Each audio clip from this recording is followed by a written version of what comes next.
You're sitting across from someone you love. Maybe it's your partner, your child, your mother. And in one breath, everything is calm. And in the next, something shifts. A word, a tone, a look. Suddenly your heart's pounding, your fists are tight, and your voice is louder than you meant it to be. You said something you can't take back. And afterwards, you ask yourself, why did I react like that? What did I lose? Why did I lose it? Most people think moments like that are proof that they're out of control. But what if I told you it's exactly the opposite? It's your brain doing exactly what it was designed to do, just running on outdated software. This video isn't about blaming you. It's about helping you understand what's happening inside of you, where those reactions come from, and why they helped us once survive. But most importantly, how they can destroy our lives if we don't learn to work with them. Today, we're going to trace the evolution of anger from lizards to cavemen to modern men. We'll look at how the brain processes anger, how it gets hijacked, and how, if we learn to listen instead of react, we can start turning that fire into clarity and not destruction. So, let's slow this down and ask something nobody ever taught you in school. What exactly is an emotion? Most people think emotions are just feelings. They're not. An emotion is a biological message. It's a call to action, a built-in communication system hardwired into your brain long before you had language. Long before you had reasoning. Long before you had words to explain anything at all.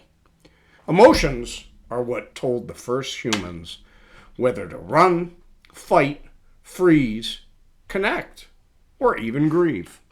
They're your body's first and fastest interpreter of the world around you, and sometimes the world inside of you.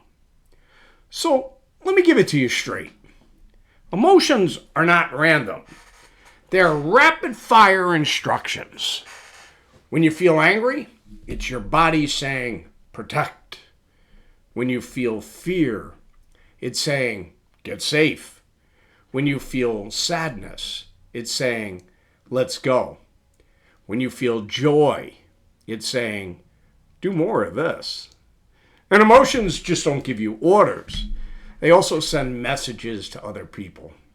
Every time your face tightens, your voice sharpens, or your eyes fill with tears, you're not broadcasting something, right? But, are you?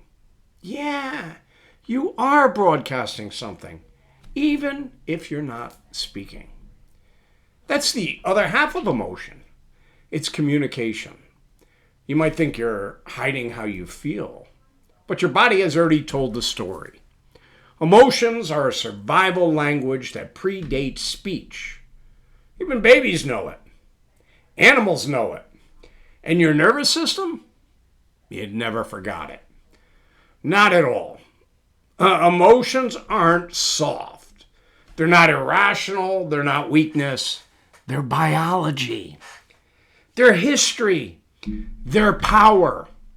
But let's go one step deeper, because while your biology gives you the capacity to feel emotion, socialization teaches you what to do with it.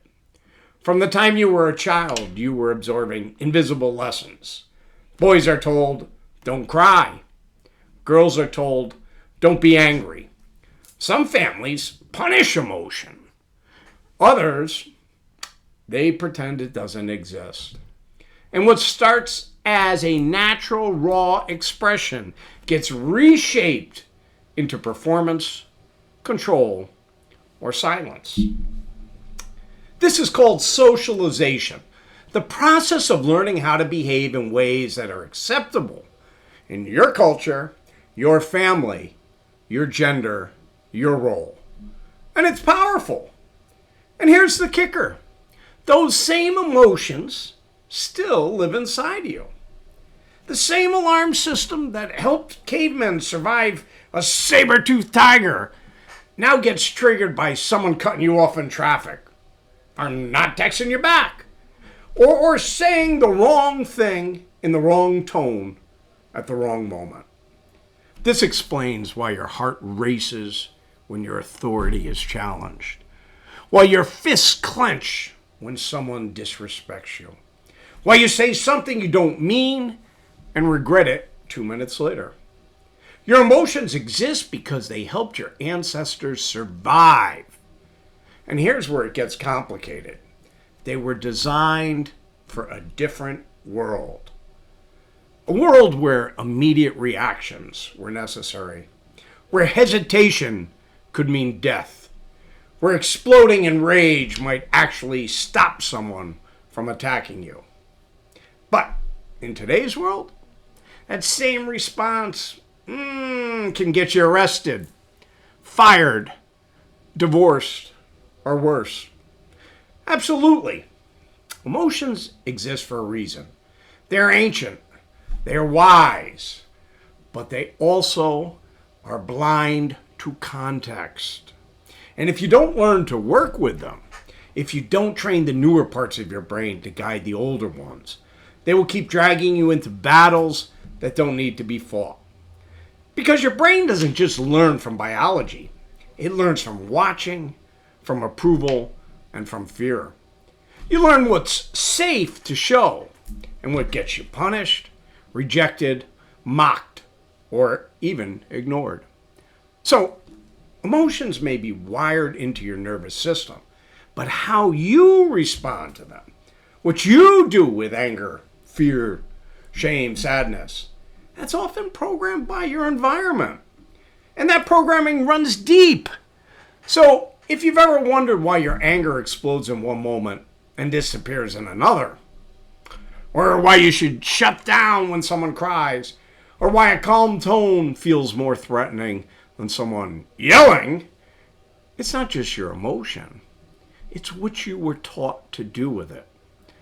Understanding that socialization layered itself on top of your biology is the first step to changing your patterns. And here's the kicker. Those same emotions, they live inside of you, right? They are always here. Do they work today? Here's something worth thinking about. Deep in your brain, beneath your reasoning, your education, your social skills, lives something much older. A part of you that doesn't care about your mortgage, your marriage, or your moral compass. A part that just wants to survive. It's what's called the reptilian brain. And it's been running the show for a lot longer than your logic has. Right? So buried deep in your skull, at the base of your brain, it's a thing they call the lizard brain or the reptilian brain. And it's not a metaphor. It's a literal structure shared with lizards, crocodiles, and every dinosaur that ever roamed the earth. This part of the brain, what we now call the brain stem, is responsible for basic life functions: breathing, heartbeat, body temperature, fight, flight, and freeze. It has no language, no empathy, no time for nuance. It doesn't negotiate. It just reacts. This was the only brain dinosaurs had. And when mammals first evolved, they kept it. Later, humans added new layers: emotional, relational, rational. But the lizard brain, that never left. He just got buried under more modern architecture. So you might be asking, what does this mean for you? It means that in moments of perceived threat, when you feel disrespected, challenged, rejected, or emotionally cornered, your reptilian brain wakes up. Thing is, it doesn't ask, is this a misunderstanding? It asks, do I need to dominate, escape, or destroy? And when that primitive system activates. It hijacks the rest of the brain. Your prefrontal cortex, the part responsible for judgment, empathy, and long-term thinking, starts to shut down. Blood rushes to your fists. Your heart starts racing. Your vision narrows. You get louder, more certain, less reasonable. Sound familiar? This is what we call the amygdala hijack, when the survival system overrides logic. It's like your lizard brain grabs the steering wheel, kicks your thinking mind into the trunk, and floors it. This reaction used to help us survive a lion attack. But the thing is, now it shows up in a parenting disagreement, a tense conversation with your partner, a bad look from a coworker. And because it's ancient, it's fast. It's faster than thought, faster than reflection, faster than intention. This is why you can feel fine one moment and flooded with rage the next. You're not going crazy. You're getting ambushed by a 240 million year old system that thinks you're still living in the wild. And, here's where it gets even more interesting. Because once humans evolved beyond lizards, once we stood upright, formed feelings, and built communities, our threats changed. We weren't just surviving lions anymore. We were surviving each other. Territory, respect, status, betrayal, rejection. And all of it started to matter. And anger evolved right alongside it. So while the lizard brain gave us the reflex to strike, the caveman brain gave us a reason to stay angry, to remember slights, to plot revenge, to protect reputation, pride, and power. And the story of human anger, it starts right here, in the caves, by the fire, with survival no longer just about predators, but about people. When humans started forming tribes and settlements, something shifted. The world was still dangerous, don't get me wrong, but not just because of wild animals. Now the danger could come from the guy sitting next to you at the fire. Suddenly, survival wasn't just about fighting predators. It was about maintaining status, trust, and control within your group. Let's say you're a hunter. You bring back food to your people. Someone else tries to claim the credit, or cuts you in line, or takes what you earned. Your brain interprets that as a threat to your position. You're standing in the tribe. And it reacts with anger, just like it did with physical danger. But this time, it's not just about immediate protection. It's about reputation, respect, and dominance. And that's when human anger became more than a flash. It became a tool for revenge. It became a tool for intimidation. It became a weapon of power and control. And here's the key. The brain that evolved to keep you safe from lions now fires the same emergency signal when your ego is bruised, when your authority is challenged, or when your social rank feels at risk. The same evolutionary wiring designed for physical survival now drives arguments, custody battles, domestic violence, road rage, and retaliation. It's the same program. It's just running on different data. And because our social world has gotten more complex, our triggers have too. Now it's not just food or firewood. It's tone. It's silence. It's rejection. It's shame. We're no longer cavemen, but the caveman brain still lives in us. I've seen the face of the enemy, and it's me, the way I think. And when we feel threatened, especially emotionally, the enemy, he shows up, ready to fight for control. But that's just where the problem really begins. Because even though our brains, or our lives, our way of thinking have changed radically, the brain has not. The same primitive systems designed to handle tribal conflict and physical danger are now reacting to emails, eye rolls, and misunderstanding in the kitchen. What once protected you now is working against you. And the more pressure you're under, the easier it is for that ancient system to take over. So, you might be asking, well, what actually happens inside your brain when anger takes the wheel? Let me show you. Not with theory, but with a symphony.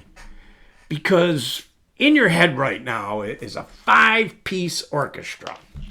And when anger hits, every instrument starts to play. When we talk about anger, most people think of it as an emotion, a feeling, a reaction, but it's more than that. Anger is a full body, full brain experience, a coordinated internal response that activates multiple systems all at once. It's not just a flash of heat or an outburst of words. It's a neurochemical chain reaction designed to prepare you for survival. And it happens whether the threat is real or whether it's just perceived. Let me walk you through it. Not as a list, but as a performance. Because what happens inside your head during an anger response is like a symphony. Every part of the brain has a specific role. And when the alarm sounds, they all start playing their part, whether you want them to or not. But, first it starts with the amygdala, the lizard brain, the 240 million year old artifact that still lives in us, deep in the center of our brain. This is the conductor. The amygdala, he doesn't analyze, it scans constantly for threat, disrespect, shame, betrayal, danger. And when it thinks it's found something, even if it's just a shift in somebody's tone, it raises the baton. And once the baton goes up, the music begins. The hypothalamus takes the signal and throws the first switch. It tells your body, prepare for a fight. It activates your sympathetic nervous system. Your adrenal glands release cortisol and adrenaline. Your muscles tense. Your heart rate increases. Your breathing becomes shallow. You're not thinking anymore. And this is key. You're bracing. This is what most people call snapping. But meanwhile, the hippocampus, the brain's memory archivist, if you will, he starts pulling files. But it's not neutral. It doesn't say, let's look at this objectively. It says something completely different. Why is this all important? Well, I told you. I've seen the face of the enemy. And it's me. And in order to play with the enemy, what we have to do is we have to understand the enemy. Where does the enemy come from? Right? Where is it most likely to strike? Because once we can know the enemy, then we can outthink it. Right? So let's get back to the hippocampus. The brain's memory guy, right? He's not saying, let's look at this objectively. This reminds me of when you got hurt before. He's not saying this smells like betrayal. And just like that, the moment is no longer about now. It's layered with unresolved emotion from your memory. This reminds me of when I got hurt before. And at the same time, the nucleus accumbens. He hits the drums. This is the part of the brain, it's tied to your dopamine system. It's what gives anger that rush, the intensity, the feeling of being powerful, righteous, justified. It's why we don't just get angry, we get addicted to being angry. For a moment, we feel strong, in control, certain. And then there's the prefrontal cortex, the most human part of the brain. Your reasoning, your empathy, your long-term thinking, your morality, It sits behind your forehead and usually acts like the brakes on a car. But during a full anger response, guess what? It goes dark. Literally. The blood flow is rerouted. The impulse center overrides the planning center. The brakes are cut. This is what we call the amygdala hijack. This was coined by a psychologist, Daniel Goleman. And the term describes exactly what you're experiencing here. When your brain's threat system, the amygdala, reacts so strongly and so fast that it shuts down your ability to think clearly, reflect, or regulate emotion. You get flooded. You react without thinking. You say or do something before your values even enter the room. And that's when the worst things happen. Not because someone is evil or broken, but because their internal conductor has drowned out every other part of the orchestra. You know, what should have been a conversation becomes a confrontation. What should have been a pause becomes a punch. What should have been a breath becomes a bruise. And this is not hypothetical. I see it every day in the men I work with, in the courtroom, in the police report, in the eyes of the person who says, I never meant to go that far. It's not that anger was too big. It's that no one ever taught them how to slow the music down. And this is the anatomy of an anger episode, not just rage, but the internal sabotage that happens in seconds. And here's the thing. It works exactly as it's designed. The system isn't broken. It's ancient. But that world it was designed for no longer exists. You're not on a battlefield. You're in a relationship. You're raising kids. You're standing in front of a judge. And the same system that once saved your life now threatens everything that matters in it. So, if you ever said, I don't know why I did that, the answer's here. It wasn't just the situation. It was the symphony. And the symphony needs a new conductor. Because without a new way to respond, this system will keep hijacking your life. Let's talk about what happens when you don't intervene and why in the modern world unchecked anger becomes a weapon that you can't afford to keep firing. You know, the anger system we just broke down, the amygdala, the hypothalamus, the hippocampus, dopamine centers, and the prefrontal cortex. It's doing exactly what it was built to do. It's scanning for threat, preparing you to act, flooding your body with energy, pulling up old emotional files, and then rewarding you for reacting with power. Now, this made perfect sense when the threats were physical, when anger helped you fight off a predator or defend your tribe.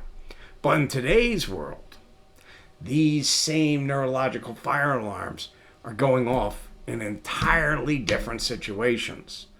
You know, no one's attacking you with a club. They're disagreeing with you, ignoring a text, criticizing your parenting, telling you no, and yet your brain responds as if your life is in danger. And right there, that's the problem. The emotional system that once kept you alive now activates every time you feel misunderstood, insulted, excluded, disrespected. It can't tell the difference between a real threat and a bruised ego, between being in danger and feeling uncomfortable. And so you get flooded with chemicals. You lose impulse control. You feel the pull to dominate, to correct, to lash out, to win. What used to keep humans healthy and allowed us to survive now destroys relationships. Which once defended our tribes now harms our partners. And which once signaled power now signals instability, fear, and control. And in domestic violence, we see this all the time. The person isn't being chased or attacked. They're being asked a question, confronted with a feeling. They're being told no. And instead of sitting with discomfort, they react with volume, threats, manipulation, or force. Because in that moment, anger feels like the only way to restore control, to stop the discomfort, to silence the challenge. But here's what the emotional brain doesn't understand. Anger doesn't solve the problem. It creates a new one. It might make the other person back down, but it also teaches them to fear you. It might win the argument, but it also damages trust, intimacy, and respect. And it might feel good in the moment, but it leaves wreckage that logic has to clean up later. And guess what? The emotional brain won't do that cleanup. That job falls to the thinking brain, the part that wasn't invited to this fight. So what we're left with is a system that feels like strength, but in actuality functions like sabotage. A system that's loud, fast, convincing, and most importantly, wrong. Unchecked, this system becomes the root of verbal abuse, intimidation, power struggles, relational breakdowns, custody issues, and court involvement. And here's the worst part. Most people don't even know it's happening. They just feel hijacked, ashamed, confused, or justified. Sometimes all at once. So what do we do with this?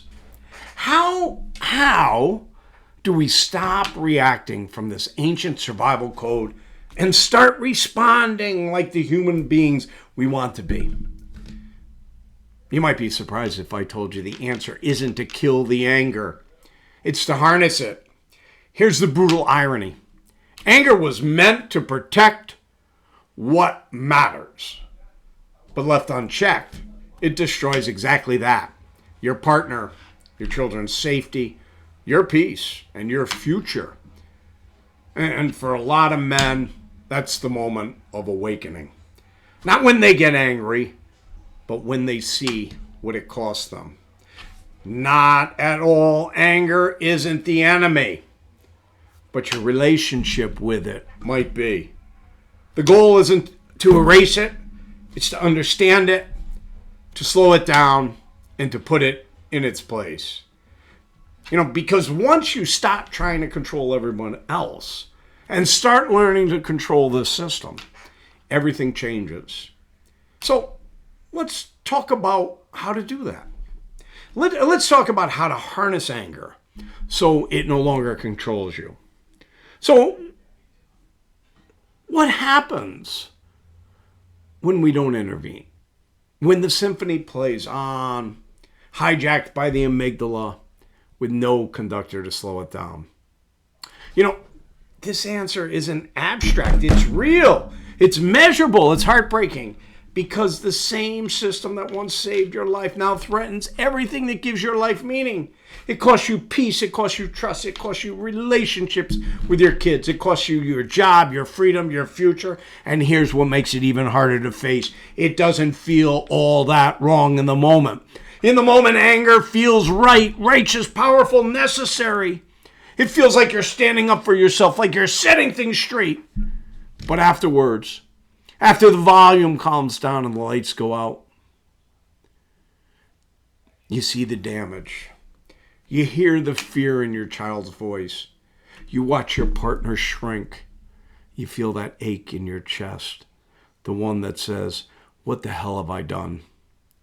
Because what felt like strength was actually sabotage. And you weren't the victim. You were just untrained, hijacked by a system no one taught you how to understand, let alone control. This explains why this work matters. Not because anger is bad, but because without intervention, it becomes the wrecking ball that smashes everything that you're trying to protect. And that's what we're going to do next. Because insight without action is more Then nothing at all. It's pure frustration. You don't need to understand the hijacked. You just need a way to interpret it. To stop the flood before it becomes a fire. To take back the wheel in real time. Before you hurt the people you swore to protect. So let me show you how to do that step by step. You already know what it feels like when the amygdala hijacks your system. Now we're going to talk about how to stop it. Because the moment that you feel that shift, your breath shortening, your chest tightening, your thoughts narrowing, that's the doorway. That's the exact place where you can either step into an old pattern or break it. This is the first tool. Interrupt. It means exactly what it sounds like. Cutting the music before it becomes noise. Breaking the chain before it becomes damage. Taking back control before the system runs away with you. But here's the truth that most people miss. You can't think your way out of an amygdala hijack. Because by the time the alarm bells are going off, your thinking brain, the prefrontal cortex, your thinking cap, is already going offline. Blood is rushing to your muscles, not to your reasoning. So your first move has to be physical. Step 1. Change your body before you try to change your mind. Interrupt the cycle with your physiological response. Get up. Walk. Move. Run out of the room. Put cold water over your face and on your hands. Sit on the floor. Drop to a wall sit. Do 10 slow squats. Step outside. Drop your shoulders. Stretch your arms. Shake out your hands. Change your posture. Why? Because every one of those actions disrupts the pattern of tension and it resets your nervous system. You're not calming yourself down with logic. You're sending a signal to your body that says, I'm not in danger. And when your body believes it, your brain begins to believe it too. So step 2, breathe like you mean it. Your breath is the only system in your body that's both automatic and also under your control. That makes it your remote control for the nervous system. During a hijack, your breathing gets shallow, high in your chest, and fast. Flip it. Make it deep. Make it slow. Inhale for 4 seconds. Hold for 4. Exhale for 6. Do it again. This stuff isn't fluff. It's neuroscience. Slow exhalation activates the parasympathetic nervous system and starts dimming the emergency lights. So step 3, name what's happening. Not with judgment, but with clarity. I'm flooded. I'm triggered. I'm about to say something I'll regret. Naming it activates the prefrontal cortex. It starts bringing the thinking brain back online. It also gives you a moment to pause, which is the first wedge that you need to break the cycle. And if you can't say it to somebody else yet, say it to yourself out loud, in a whisper, in your mind. Name it so it doesn't name you. Step 4. Use a phrase that grounds you. A short rehearsed sentence you can call on when you're about ready to lose control. Something like, this too shall pass. This is not an emergency. My goal is safety. I'm not letting my past run this moment. Walk away with your dignity. Protect what matters. Here's the thing. Repeat it like it's a lifeline. These aren't merely affirmations. These are anchors. And when you practice them enough, they cut through the static and they give your brain a path home. Step 5, leave the scene before you wreck it. This is the timeout principle in action. Walk away, not to punish, not to intimidate, but to protect. Tell the person, I'm too elevated to respond right now. I'm taking a break and I'll return when I can speak with respect. Then do it. This is not about weakness. This is an advanced skill. This is how you protect your values when your body wants to betray them. And listen, none of this works unless you practice it when you're calm. The middle of the hijack is not the time to be learning the tool for the first time. You train for it the same way you train for a fire drill. You rehearse when it's quiet so you can act when it's loud. So start now. Practice interrupting small moments, a flash of annoyance, a critical thought, a spike of tension in your shoulders. Interrupt early, interrupt often. Because the sooner you intervene, the less damage there is to clean up later. And once you've interrupted the hijack, then you're ready for the next tool. Regulate. Because interruption alone isn't healing. It's the first move, but it's not the last. Now we need to get under the hood and start settling the storm. Let's talk about how to do that next. You've interrupted the cycle. You stepped away before the damage. That's huge. But now you've got to deal with what's still happening inside of you. Because even after you've walked away, even after you've taken a breath and said the phrase, "Oh, your nervous system is still surging. Your brain is still echoing with threat. Your muscles are still carrying the tension. Your beliefs might still be feeding the fire." Interruption stops the behavior. Recovery starts with regulation. And it begins with one principle. You can't think clearly until your body knows it's safe. That means you have to help your nervous system downshift from threat to calm, from fight to neutral. Not with willpower, with action. So let's break it down. How do you do it? Step 1, know your signals. What does deregulation feel like in my body? For some, it's a hot face, a pounding chest, shaking hands, clenched fists, tight jaw.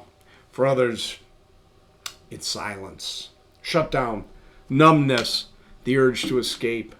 Whatever it is, learn your cues. Track them. Name them.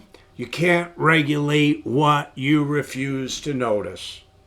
Step 2, use the body to calm the mind and body. This isn't a theory. It's a reset. Splash cold water on your face. Press your feet into the ground and ground yourself into Mother Nature's earth. Hold ice in your hands. Stretch. Walk slowly in a straight line. Chew gum or drink water. Humming, sighing, or chanting also stimulate the vagus nerve, helping calm the system. Each of these activate the parasympathetic nervous response, and that's the brake pedal for your stress system. And step 3, of course, expand the breath. Revisit your breathing, but this time go deeper. You're not trying to stop the spiral. You're rebalancing the entire system. So, here I would try box breathing. Inhale 4, hold 4, exhale 4, hold 4, or just the 4-7-8 breathing technique. This kind of breath work moves your nervous system from arousal to recovery. It tells your brain, we're okay now. The more often you use it, the faster it works. And step 4, anchor to the present. Get out of the past, out of the fear, out of the narrative. Use your senses. Name 5 things you can see, 4 things you can touch, 3 things you can hear, 2 things you can smell, and 1 thing you can taste. That's the 5, 4, 3, 2, 1 grounding exercise. It's not childish. It's neurological. It pulls your awareness back into the moment and away from the stories your brain is telling you to keep the anger alive. And then step 5, check the internal dialogue. Even as your body settles, your mind may still be replaying the tape. She disrespected me.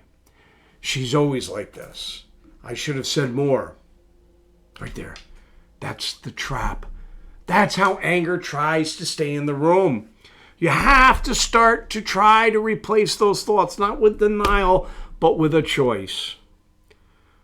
Try something like, I don't have to believe everything I think. My reaction doesn't have to become my reality. I can still make a decision I'm proud of. That's the beginning of cognitive work. But it only works after regulation. You can't challenge distorted thinking while your brain still thinks you're under attack. Step 6, decide if you're ready to re-engage. Not every moment of regulation leads straight back into conversation. Sometimes the best decision is to give it more time. So check in with yourself. Can I speak without blaming? Can I stay grounded if the conversation doesn't go my way? If the answer is no, pause longer. Because when you re-enter while still dysregulated, you're just bringing the storm back into the room. And here's the truth that no one wants to admit. Regulation, it takes practice.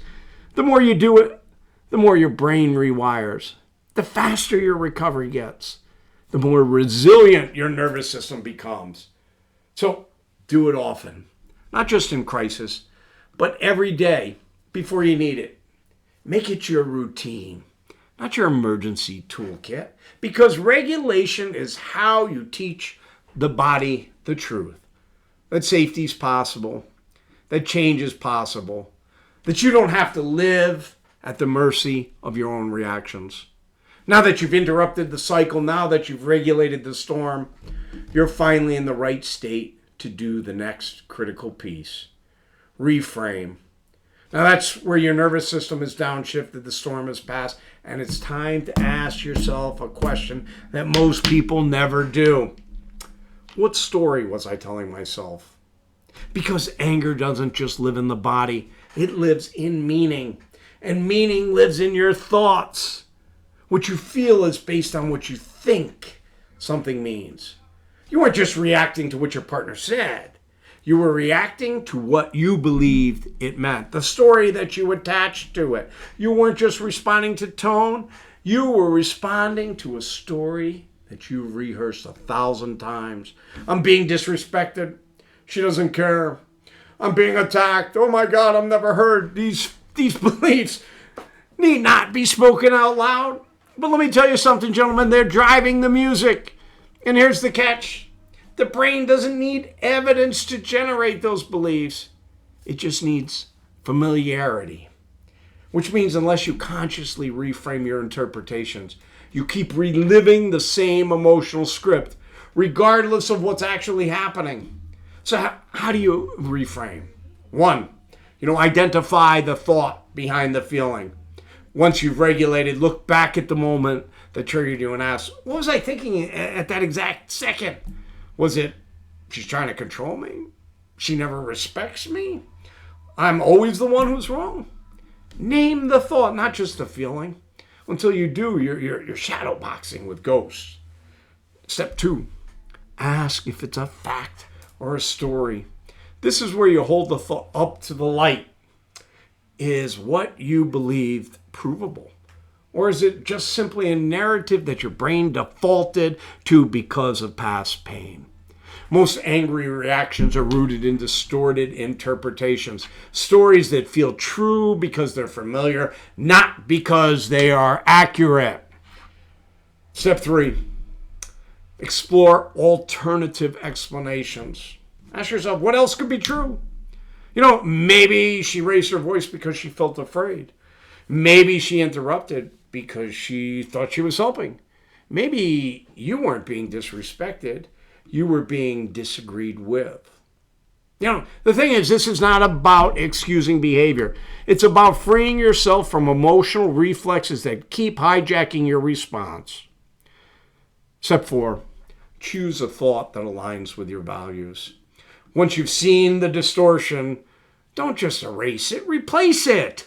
Try, I don't like how that felt, but I'm not in danger. I can ask for clarity instead of assuming the worst.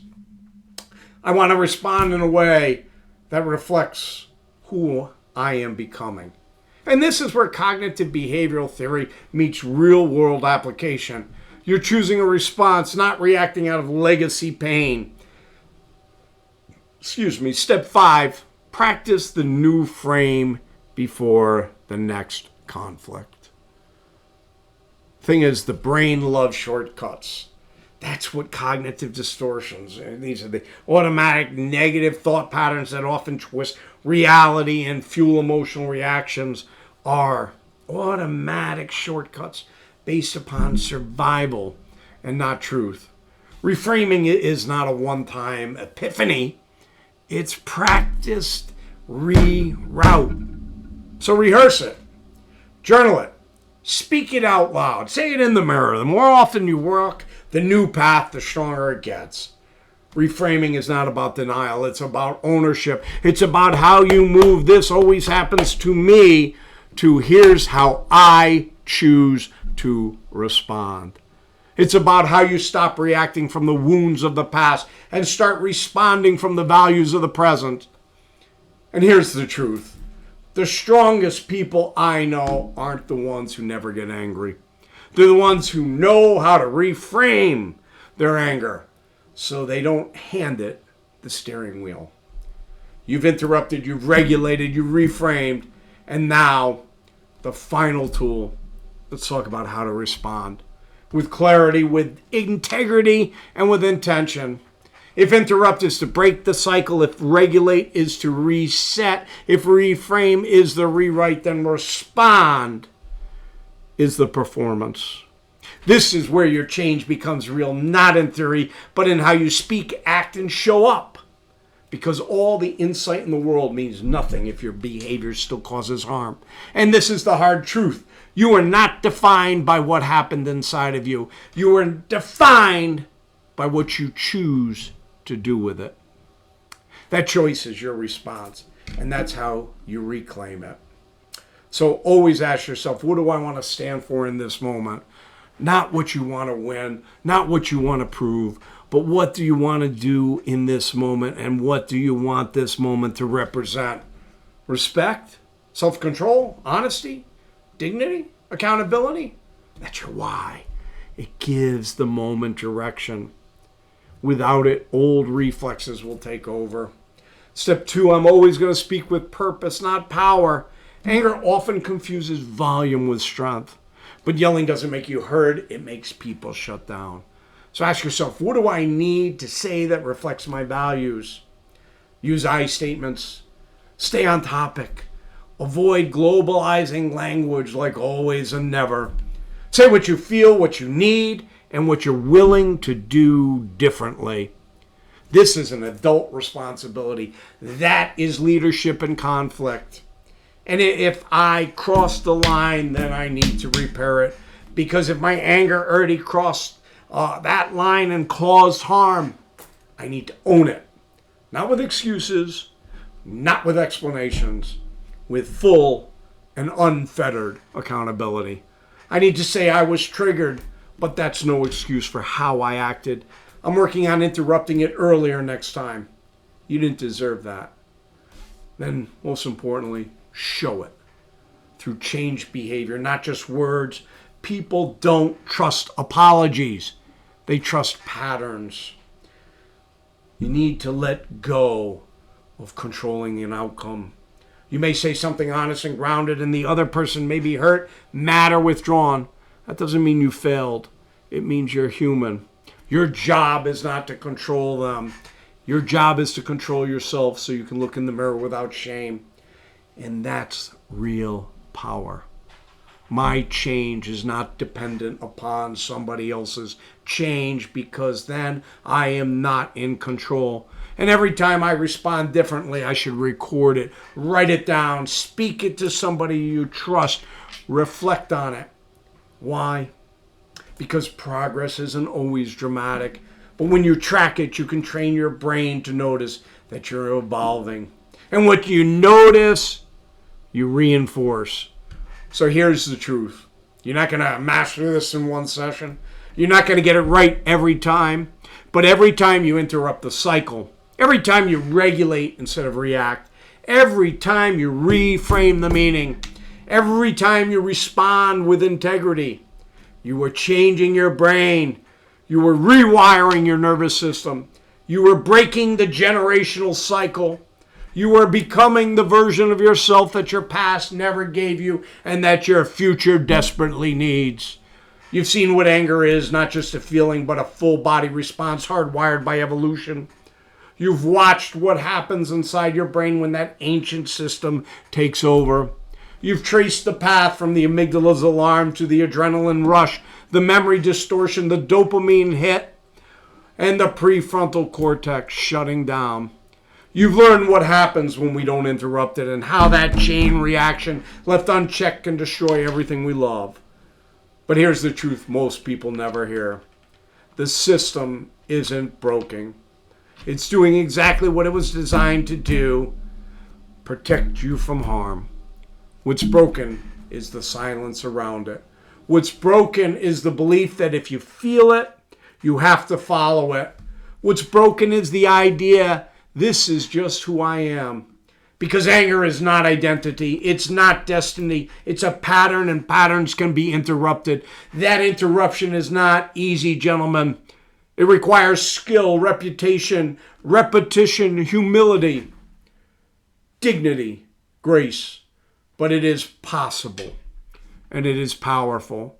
Because every time you interrupt, you reclaim a second of your life. Every time you regulate, you quiet a storm that might have become a war. Every time you reframe, you rewrite a story that was keeping you stuck.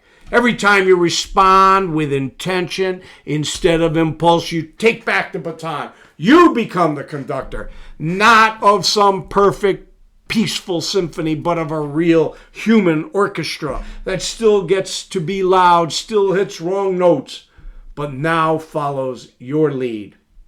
That's what this work is about. It's not about silencing your anger.